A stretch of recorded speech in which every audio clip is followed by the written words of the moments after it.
Every 26th of June is the International Day Against Drug Abuse and Illicit Trafficking, with the theme this year is coming with addressing drug challenges in health and humanitarian crisis. The pillar of any society, we all know, is the youth.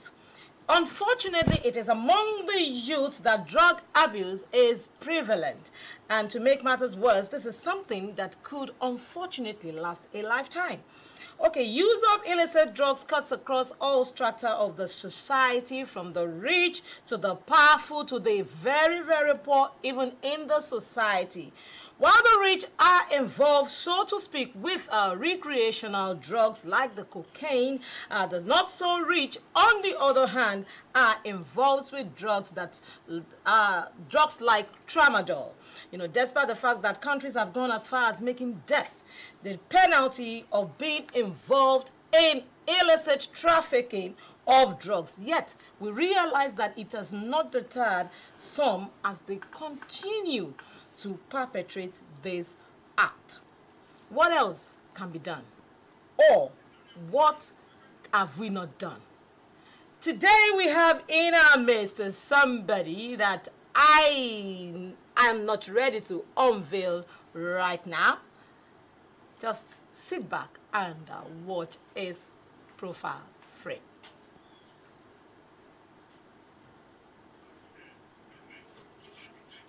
Okay, well, I mean, that's his profile we're already seeing. All right. In real life. So let's okay. Let's just go ahead. All right. With us in the studio this morning, we have the Lagos State Commander of the NDLEA. That's the National Drug Law Enforcement Agency. He is the state commander. He's the commander of narcotics, and he is a man that we all know that is an Enugu man from Enugu State, and he is no other person than Barrister Callys Alumona. Good morning. Good morning. Morning, good morning, sir. Yeah, good morning, sir. Good to have you with us. It's a pleasure to have you here, right here, live in our studio this morning. All right, we're talking about, June 26th is the day that the world as a whole celebrate International Day Against Drug Abuse and Illicit Trafficking.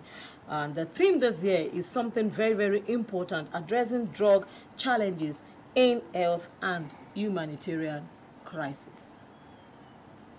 Drugs, we know, is something that affects, like I said in my intro, it affects people, and it goes on for a lifetime. How far, the journey so far? How far? Good morning again, Nigerians. In Lagos and in Nigeria as a whole. Okay. Good morning again, Nigerians and viewers of this very important program. I have been watching Morning Ride for as much as I can remember. Yeah. Because the issues discussed there are germane and the presentations are very interesting, as you can see this morning. Thank you, sir. The National Drug Law Enforcement Agency, we came into being in 1990 via a decree number 89, which has now been converted to Cap 30 Laws of Federation of Nigeria 2004. The whole mandate of the agency is precipitated by the convention which the UN signed in 1988, demanding that nations should take full charge of drug war, drug abuse prevention, and so on and so forth, because it had become a very worrisome process. And since that 1990, the National Drug Law Enforcement Agency has been trying to meet up with their mandate. And the core mandates are very simple, very wide. The first is drug supply reduction, which is the issue of mopping up all the drugs in the streets, arresting traffickers, and jailing them. Making sure that drug is not freely accessible. Then the second one is drug demand reduction. We carry out sensitization, we carry out informative and educative programs and campaigns so that people will know what is drugs, how does it affect you, what is the socio-economic and political implications, what are the consequences if you abuse drug or traffic in drugs. So that is just the basic of what we do.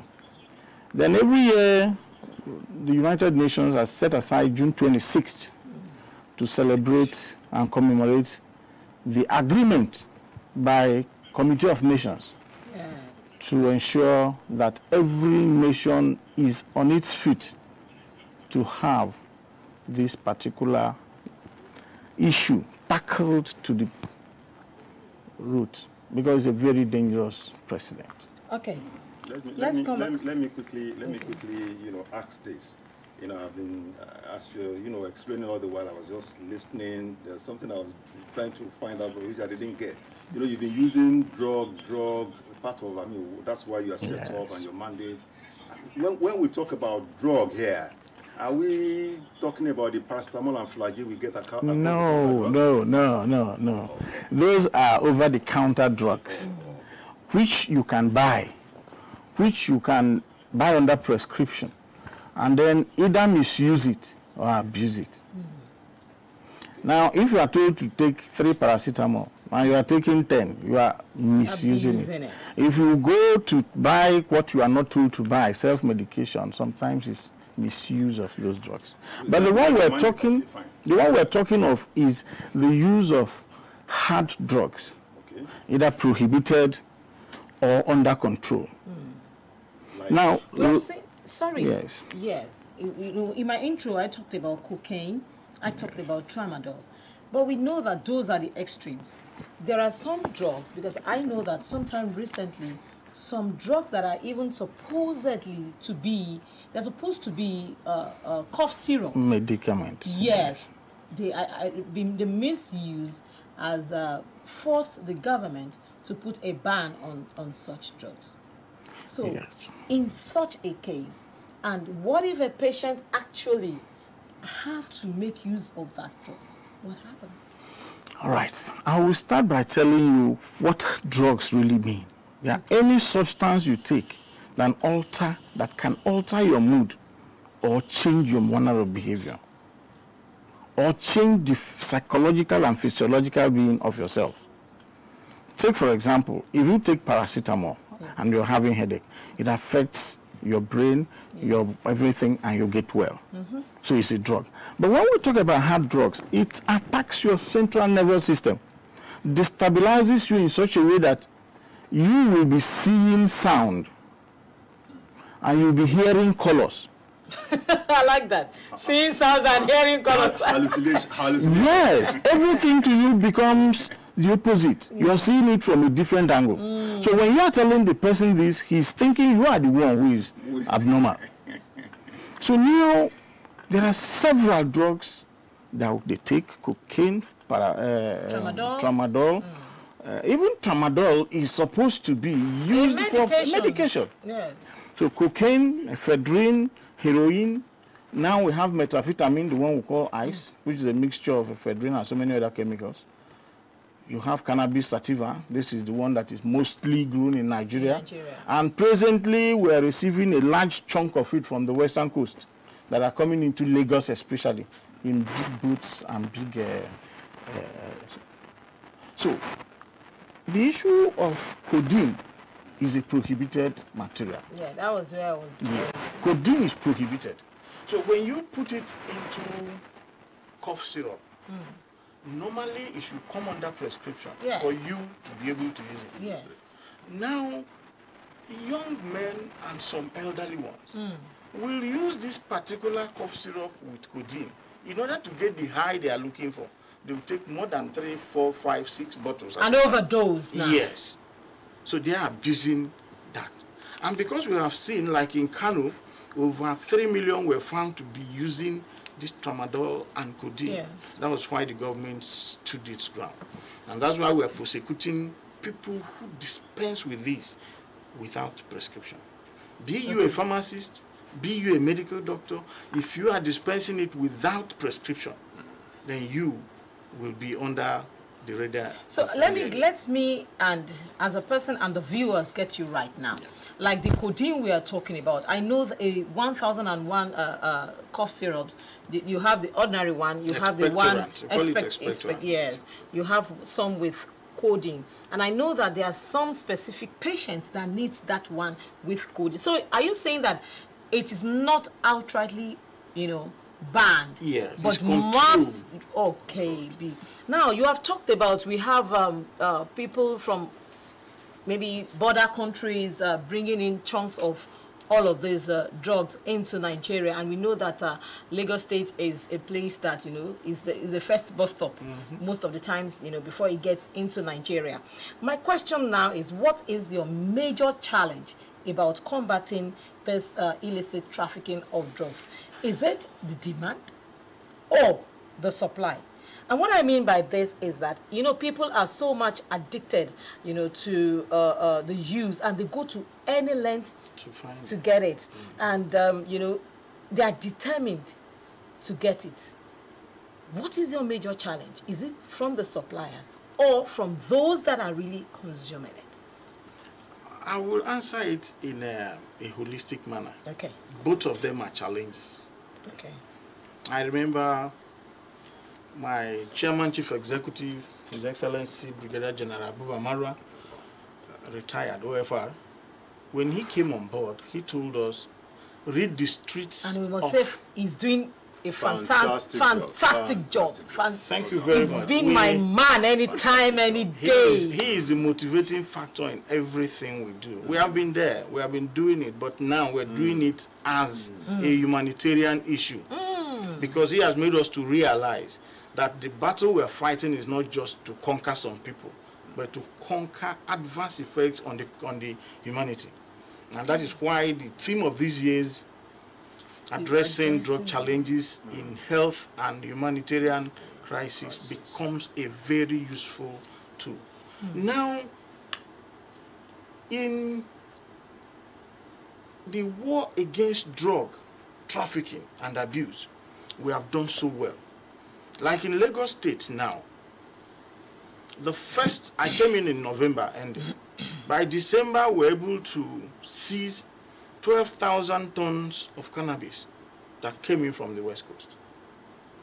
That is how they are seizing from the seas, that is how they are seizing from the airport, and that is how they are seizing on the land. I was at Akure before. I burnt over 30 hectares and acres of cannabis sativa farms. So we are working on that. Now, we also know as a fact that the war does not end with mopping up the supply.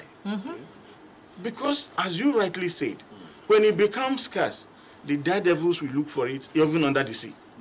So we have decided, the chairman, being a proactive man, approached Mr. President, and war against drug abuse solely has been launched in Nigeria by the commander-in-chief himself, the president of Nigeria, President Muhammad Buhari, June 26 last year. We are planning to launch our own in Lagos because after Abuja, Lagos is the next. It's a center of excellence. That's right. And the land of aquatic beauty. Yeah, that's right. So we are going to, we're having a collaboration with the First Lady. And we're going to launch war against drug abuse. What is it all about? It's about sensitization. From the federal to the states, to the local government, to the communities, to the families. We have realized that families is failing. So we need to re-engineer their mind towards some of these issues. So what you know is what you talk about. You can be a mentor to somebody because you know something. Nemo, that quote non habit is a lager term. You don't give what you don't have. So we want to have Y brigades from down, Y ambassadors, and so on and so forth. We have been paying advocacy visits to the traditional rulers, to prominent men in town, and so on and so forth. So what we want to do is to carry that campaign down. Let everybody know the consequences of drug abuse. Let everybody know the signs and symptoms you will see in your child, in your ward, and you will know that he's going the other way. Let everybody know that if you see something, you should say something. If a drug trafficker is behind your house selling, and you refuse to say so, one day your child will be infected. If you say, I'm a big guy, what am I going to do with all this? One day you fly on the air and they will hijack the plane.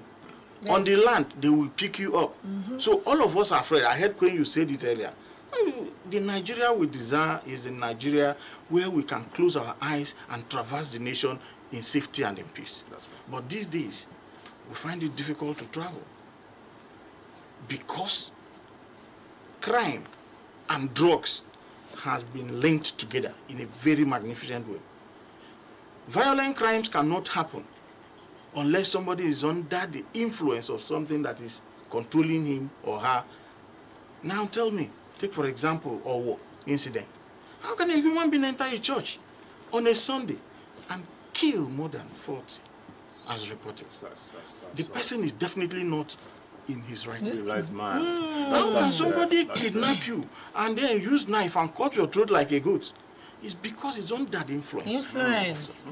We have seen several quantities of drugs going to the insurgents.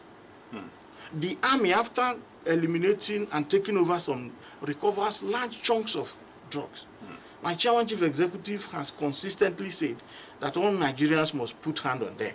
Exactly. We are not saying that every crime is caused by drug, but we are saying that the drug in you will make you, will predispose you. Some sort of motivation. Yes. I remember something, just drinking of beer. So we lost a brother, and one of my uncles, you know, in order to drown the pain, took too much beer again. So he just kept on crying. I said, we know that this cry is no longer the cry for the dead person. It is not a cry because of some other influence. Interesting. So we had to quietly lead him into the room to lie down before he starts doing some other things. So drugs and crime are interwoven. You go to Colombia, you go to Mexico, that's right. US, you know the cartels. Indeed. It's such a big business. I'm sure we're going to get to that. Very soon we'll be going on break, but that is not after you quickly take we take your response on this. You know, I want you to speak further to speak to the theme of this year's International Day Against Drug Abuse and Illicit Trafficking, which of course you are you know started already. What are these challenges? Okay, what are these challenges? You know, and how do they relate to health and humanitarian crisis? Yeah, it's in diverse form. You just asked a question. Somebody who genuinely needs drugs for, how does he go get it? So you find out that addressing the drug challenge in health, when you are not with your health, you need certain drugs. But because of the misuse and the abuse, it becomes so scarce. How will such a person gain access to drugs for his life? Okay. Then secondly, in this world now, you can see that there's a lot of displaced persons. The UN will be talking about Ukraine and other places, but I will talk about Nigeria. Yeah. That's right. We are displaced in Goza. Yeah. We are displaced in Borno. We are displaced in Enugu. We are displaced in some other places. And these people are in IDP camps. How do they access when we are blocking these ones from being abused? Exactly. And then again, the challenge again is that in such an displaced persons, they are prone to be convinced either to use drugs, hard drugs, or to sell same. Because they can use the young ones to sell so that they can get a little stipend to eat. They can sell it to the other people, the older ones, to convincing them that it will drown and remove the pains they are passing through. So these are the challenges we're looking at in this year's program. How do we traverse it? How will we be able to make sure that those who are genuinely in need of drugs that are controlled get it? And that is why we speak to the pharmacists. We speak to the community pharmacists. The pharmacists are the main stakeholders here. Exactly. They are more important now in this controlled substance issue than the National Association of Patent Medicine Dealers, who are permitted only to sell over-the-counter drugs. So it is these pharmacies that we are talking to. Before you sell your drug, let there be a prescription. The law is that you should keep a poison box where you put the controlled drugs. You display it so that if we come, we'll see it. If NAFDAC comes, they'll see it. If Pharmaceutical Council comes, they'll see it. Then you will have a register where you dispense. Such drugs. Yes. And the quantity you have given out, and the date, and the reference number. This will control it, and people can easily. And we're also agitating and calling on Nigerian government to make it a point of law that before you buy any drug at all, even over the counter, let there be a prescription. Let there be a prescription. We have to go on a short break, isn't it? Yeah. I mean, what you just said now is what is obtainable in other clients. You can't just walk into any pharmacy and just pick a drug. Okay. We have to. Continue. Yes, I'm really looking at that aspect. It said that maybe we will get to a stage whereby an average Nigerian will buy his or our drug with prescription. I just hope we get there. We still have our guest in the studio. With us is the State Commander, NDLEA, Lagos State Command, Barrister Callys Alumona. He's still here in the studio with us, and the conversation, we still continue this conversation. But we go on a short break now. When we return, the conversation continues. Welcome back. We still have in the studio with us the Lagos State Commander of the National Drug Law Enforcement Agency in the person of Barrister Callys Alumona. Thank you for all the information that you have been dishing out. Now, I did say off camera that I'm going to shake one tail. Recently, you made a courtesy visit to the former chairman of the National Union of Road Transport Worker. That this was, according to your spokesman, it was in the bid, your partnership between the NDLEA and the NURTW. That was, and according to him, he said the Lagos Command is having the war against drug, abuse and illicit trafficking. That it would, the partnership would, I'm trying to bring out your spokesman's statement now. Yeah. He said it's going to be more effective. The fight against drug abuse and illicit trafficking will be more effective with this collaboration.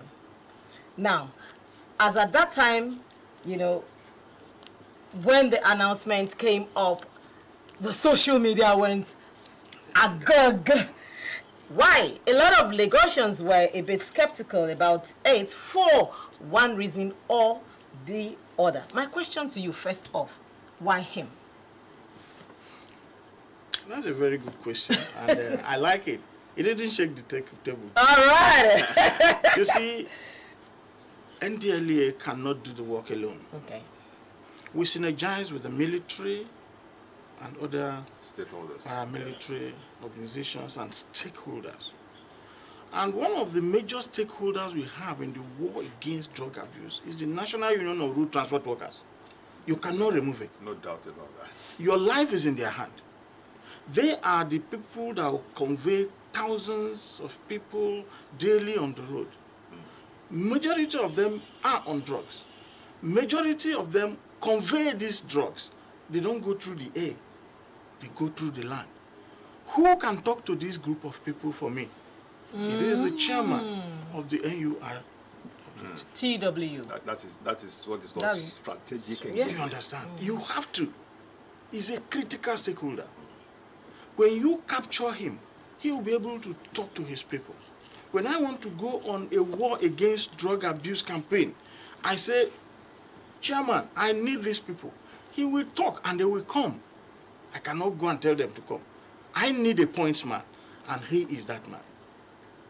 I don't know his personal lifestyle, but while I was trying to decorate him, he told me, I neither smoke nor drink since I was born.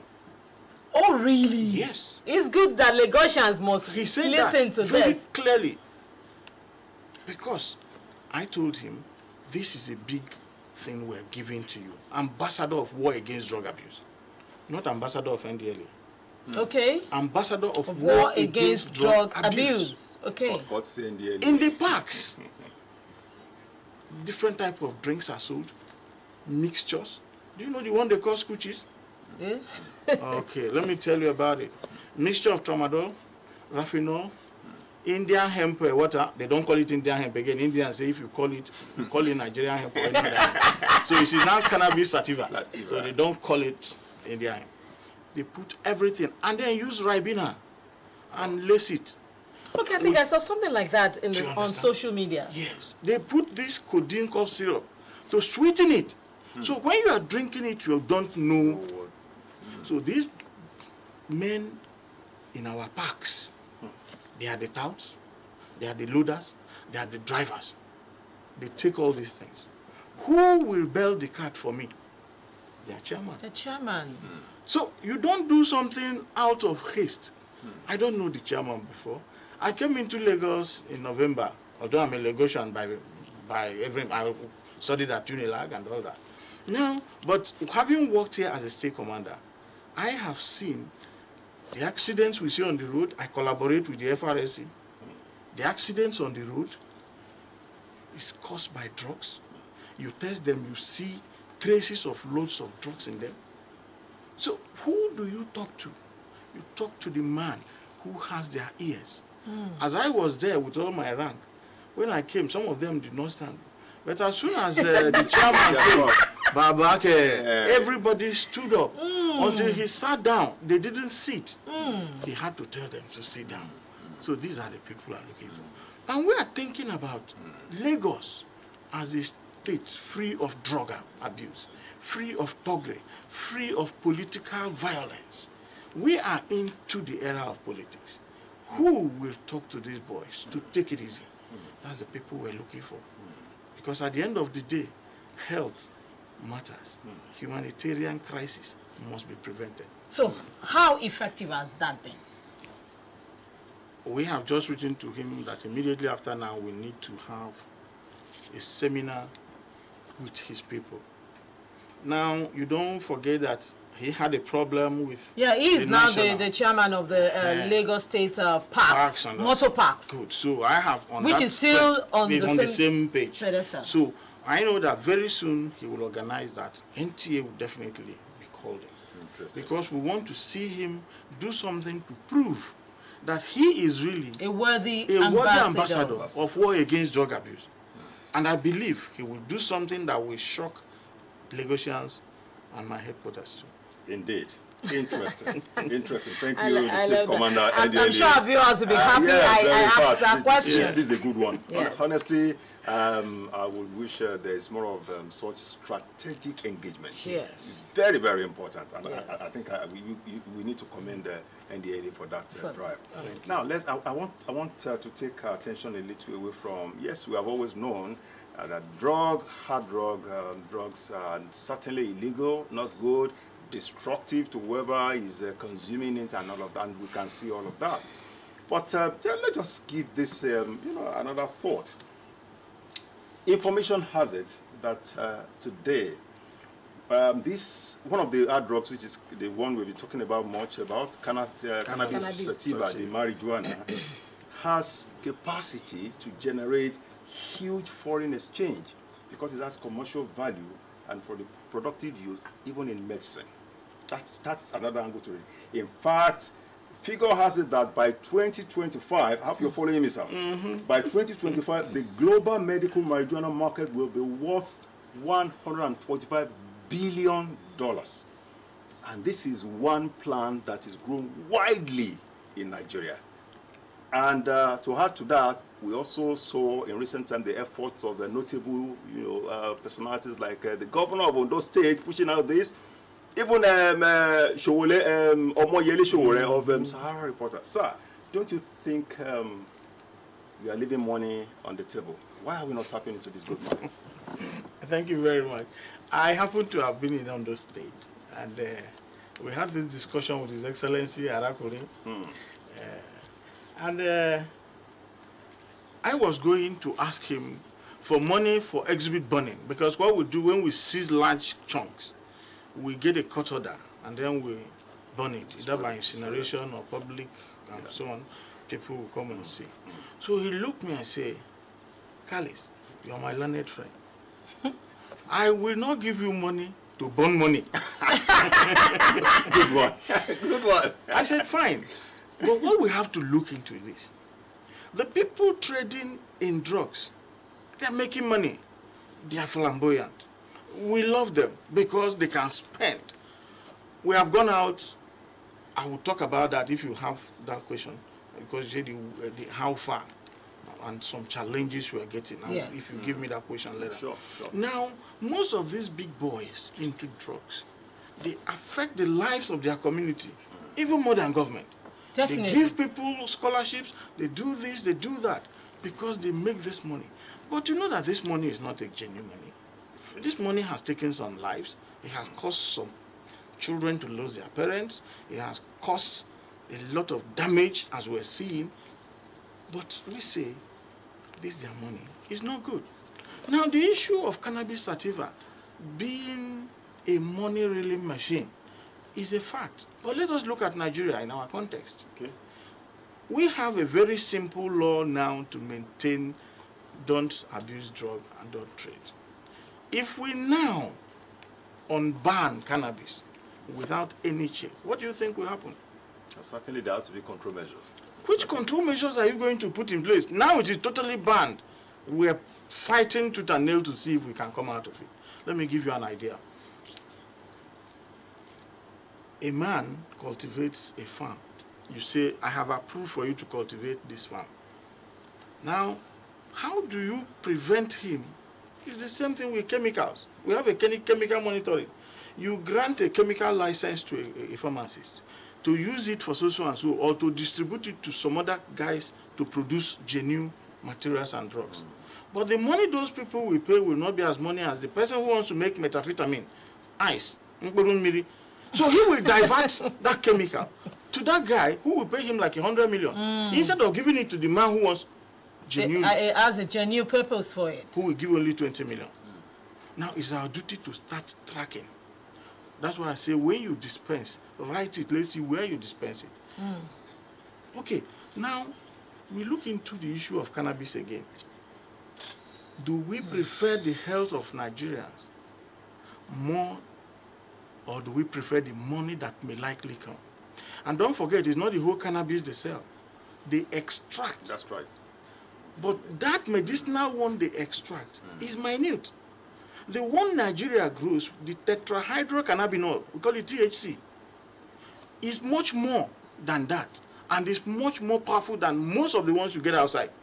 So, have we even got a company that will start doing this test run about extracting the real one? We haven't. We just say, unban it. Unfortunately, as I said, we are under the Convention of the United Nations. And we have domesticated this law as a federal law. In fact, no other agency is supposed to do anything about drug law without NDLA.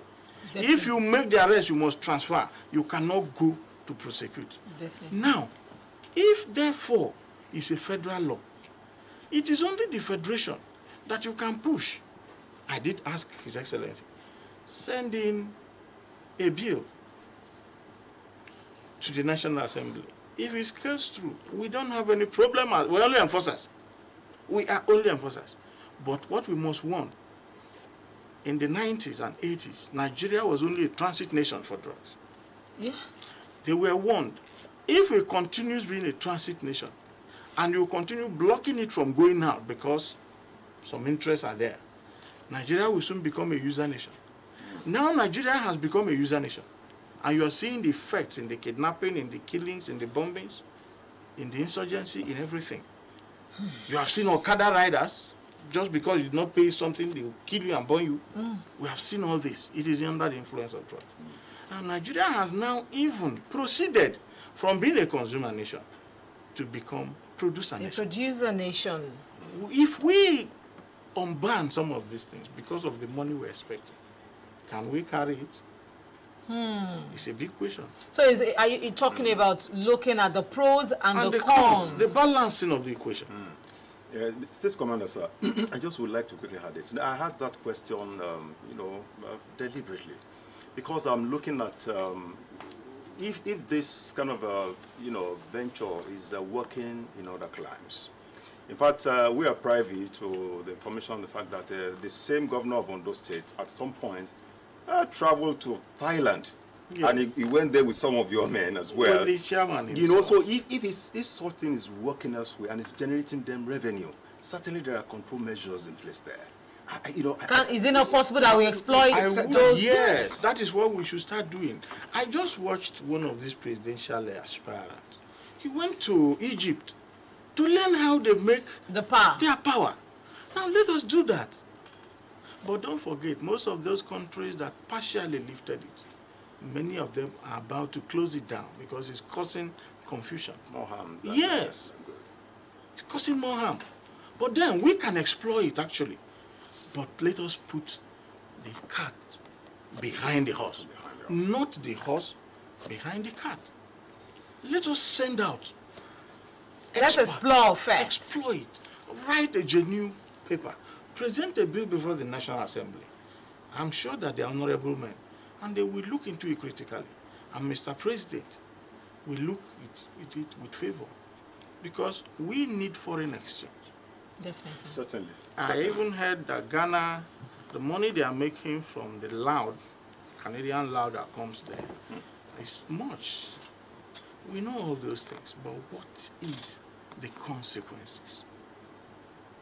You know, if you go to party now, everybody is bubbling. And you are not bubbling. They say, take something and boost up. All right? You will take it. Your next person may take it. But the two of you, your composition are not the same. Definitely. So you can start misbehaving. And when the other one is still there. When we were in university, we went to a party. And one of our friends had a girlfriend. That girl drank 9 bottles of big stout. You know, stout was better then. And this boy took only 2, but it was the girl that escorted the boy home. So we were wondering. I just interesting, State Commander. Let's just take you on this one that you wanted to bring on board initially. Yeah, you said we're looking at the journey so far, and we know that your agency, NDLA, has been in the saddle for a very long time. Yes. You know, it's just that we're seeing new dimension to it with the man at the helms of affairs now, which of course is reflecting in what we're seeing from what you're saying. But what are the challenges that militating against your agencies winning this war? There's a whole lot of faith, but we're going to be a little bit diplomatic. Okay. Now we have the enemies from within. We have the enemies from without. Okay. That is diplomacy, really. Yeah. Now, he's talking about enemies from within and without. I can tell you, we get that. We understand what you're going. I sent my boys out to Lagos Island, Petty. Okay. There's a large hunk of exhibit we wanted to pick. And they went there, seized these exhibits, and made an arrest. Then some of the other barons decided to go and collect their hoodlums. And they started shooting us as if it's a Rambo film. Yes.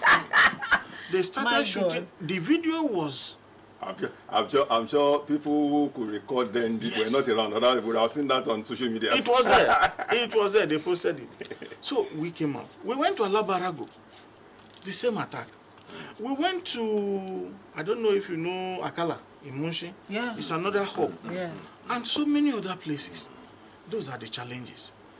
You go to Oshun, they attacked our boys there. They have been attacking and killing. So this is a major challenge. That is why WADA is so important. People should know that though this thing gives money, it brings about death. So say something when you see something. Now, that is one challenge. The society understanding what we're doing. That what we're doing is a humanitarian job. We are not after the good ones. We're after the bad boys who will influence your children, who will steal your things, who will kill you. Somebody was telling a story that they were just coming somewhere. Some group of boys stopped them. A guy was with, I think it was an iPhone. They said, bring money. The guy said, I don't have money. He said, bring phone. He said, you know, bring phone. Even the police in the car, there's a policeman there. They said, please, now let's go. The people say, if you don't bring money, we'll do something bad here now. Policeman came down and went away because he didn't, even if he had a gun, what will he do? Will you start shooting? Yes. And they were able to collect money. And when they just collect, so a time is now coming. You're driving your car, they stop you, bring money. If you don't bring, they'll kill you. It's drugs. So these are the challenges we are facing. Then again, we face the challenges of logistics. Of course, the leadership of General Abuba Marwa has brought new life to NDLA. Promotions came. He promoted over 3,500 at one go because it was stagnated for over 10 years. Yours truly had that portion. Congratulations, sir. Congratulations. The portion that he affected me by giving me the promotion and backdating it to when it should be over 10 years ago. Now everybody is feeling okay.